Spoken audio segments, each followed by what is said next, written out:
பிரம்ம முகூர்த்தத்திற்கு இணையான புண்ணிய பலன்களை தரும் சந்தியா காலம்.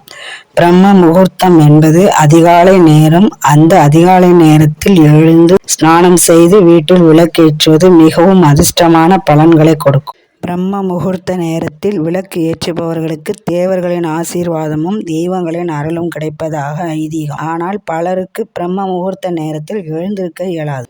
அவர்கள் என்ன செய்யலாம்? பிரம்ம முகூர்த்தத்திற்கு இணையானது சூரியன் மறையும் நேரமாகிய சந்தியா காலம் என கூறப்படுகிறது. அதாவது மாலை 3 மணியில் இருந்து 6 மணி வரை சந்தியா காலம்.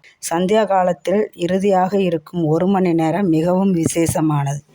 அதனால் சந்தியா காலத்தில் தினமும் மாலை 5 மணியிலிருந்து 6 மணிக்குள்ளாக வீட்டில் விளக்கேற்றுவது சாஸ்திர நியதி. 6 மணிக்கு மேல்தான் சிலர் விளக்கேற்றுவார்கள். இப்படி செய்வதை விட 6 மணிக்குள் விளக்கேற்றி விடுவது மிகவும் நல்லது. சந்தியா கால நேரத்தில் வீட்டில் விளக்கு எரிந்து கொண்டிருந்தால் அத்தனை தெய்வங்களின் ஆசீர்வாதங்களும் கிடைக்கும்.